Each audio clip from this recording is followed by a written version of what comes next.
Well, my friends, this one took a bit of a roundabout route, but we're here at last.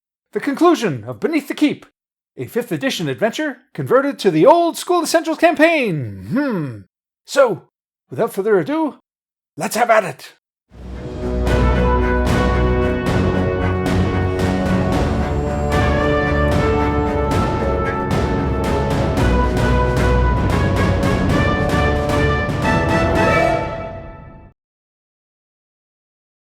As always, the action is recreated using the Order of the Stick Monster for Every Season cutout minis.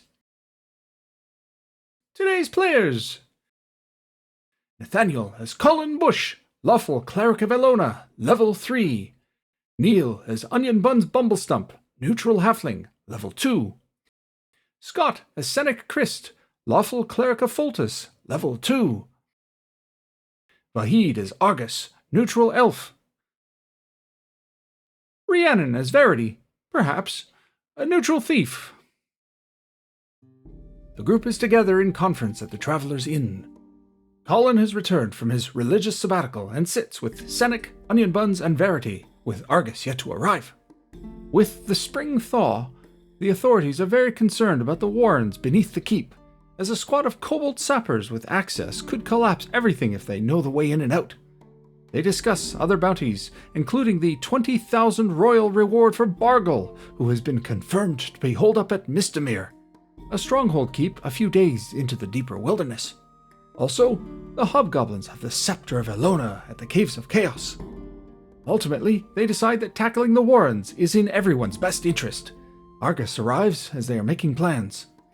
The Castellan is willing to offer more soldiers, and 3 arrive to give aid. Colin equips them with plate mail, replacing their standard-issue chainmail. Senec and Colin coordinate their magic, and after receiving a blessing from Josiah, the Curate of Foltus, they descend into the warrens once again, intent on mapping it and finding the exit.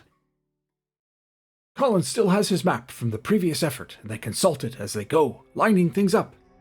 There is a new patch of green slime where they discovered the previous patch, but they easily knock it down and burn it away with oil. An undiscovered rock trap is triggered, crushing one of the keep men to death. They proceed and find new passageways not previously mapped. After exploring this passage for a short while, the group is surprised by a cave moray. The fight is fierce. Argus casts his light spell on the moray, but the moray succeeds in its saving throw, then crushes a second keep man of arms before turning its sight on Verity, who perishes in the creature's jaw.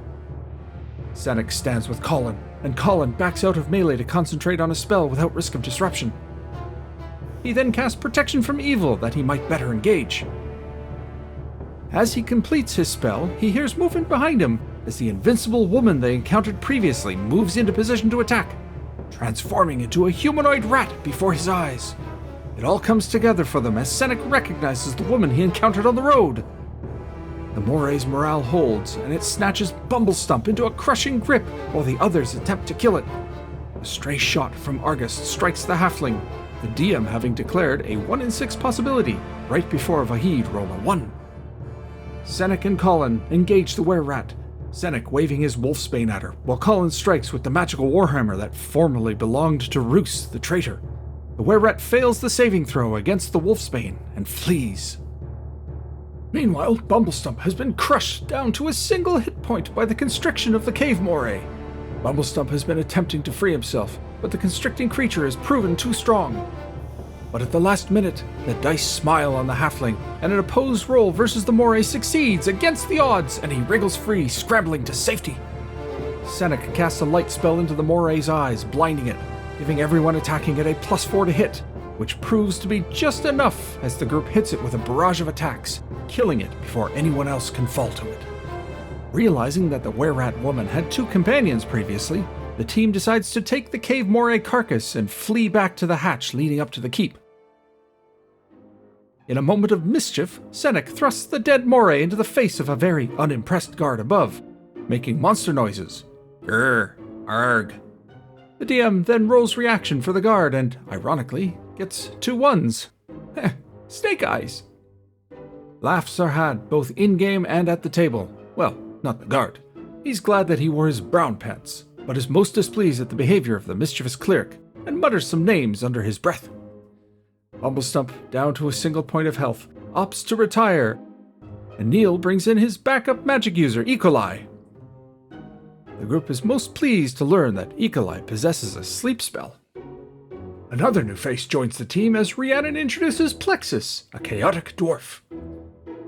They make plans to return straight away, but take the cave moray to the tradesman to see if it's of any value. A positive reaction roll indicates that Reese believes he can indeed make some coin for such a beast's carcass, and offers the group 800 gold pieces for it.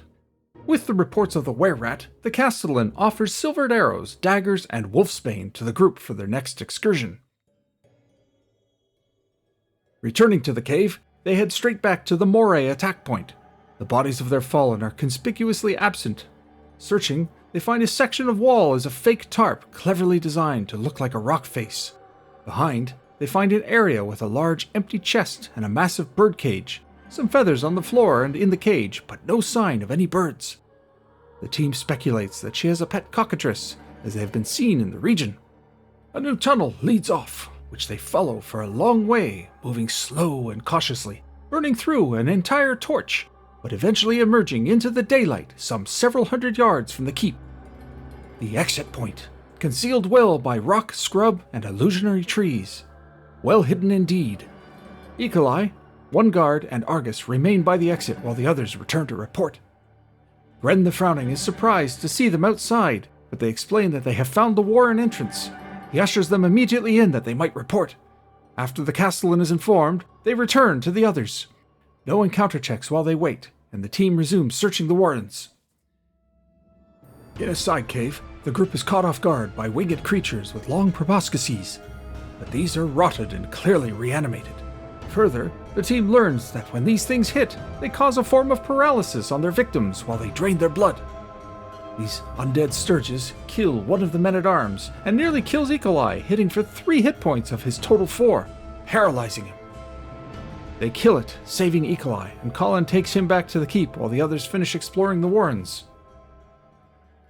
The new dwarf companion spots a tripwire trap before anyone sets it off, and they back away slowly and use a spear to trigger it, releasing a spiked board.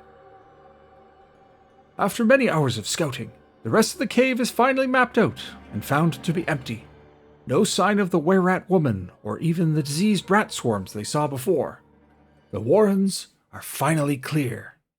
The team returns to the keep with the completed map and claim their 5,000 gold piece reward. Experience points are awarded and Colin Bush makes level 4 while Seneca Christ rises to level 3. With those advancements, the players choose the Druid and Barbarian classes from Old School Essentials Advanced to add to playable options, and the session ends there.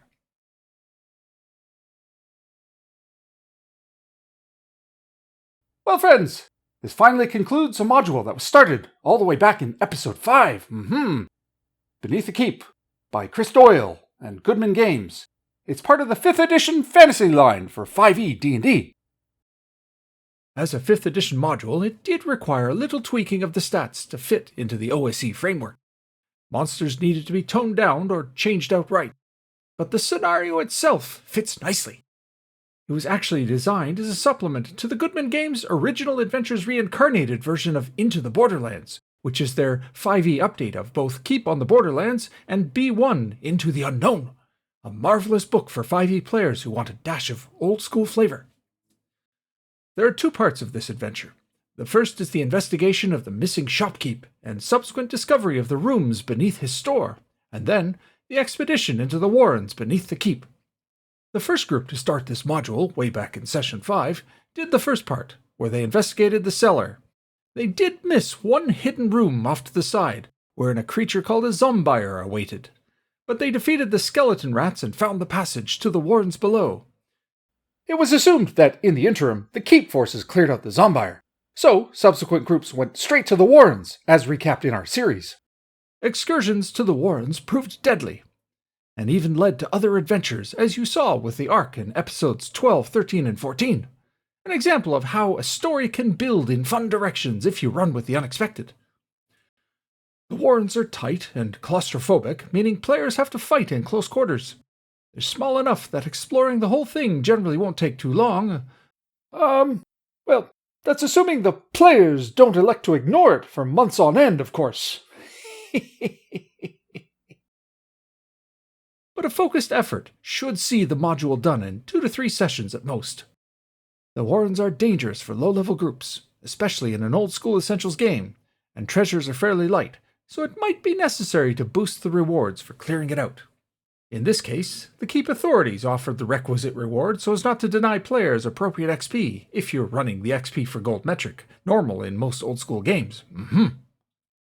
The villain of this piece is meant to be Ilyana, a were-rat cleric in the 5e system, but here she was changed to be simply a were-rat, albeit a fanatic and one affiliated with the forces of chaos.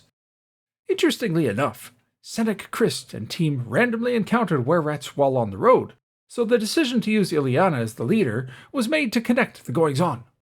Thanks to Senek learning his lesson about keeping Wolfsbane at hand, it turned the tide of battle in the Warrens, and Ilyana's morale failure informed the decision to abandon the Warrens once and for all, as it was now obvious to her that the forces of good had the tools to defeat her. But she's still out there, and associated with the tribes at the Caves of Chaos, so this isn't the last we've seen of her. For conversion purposes, the Cave Moray basically used the same stats as a rock python, although aesthetically they are very different. Another change for practical purposes made by the DM here was for the exit of the Warrens, which, by the book, is supposed to be a hidden nook on the side of the cliff face. Here, the DM instead made it a long and winding tunnel that led to a secret entrance some 100 yards or so from the keep. This was done for the needs of this specific campaign, and wasn't a reflection on the writing of the module. So, how would I rate this one? Well, I think I shall give it a B. It's a good little scenario. I quite liked how easily it fit into the ongoing campaign, and presented some deadly challenges for players. The conversion required a little work, but this wasn't a taxing process, and it's not a fault of the module, of course, which was meant for a different system. Another one down, my friends, and the adventures at the Keep continue as the machinations of the forces of chaos are slowly revealed. But are the players paying attention? Tune in for future installments to find out. Until then, I shall bid you anon, my friends.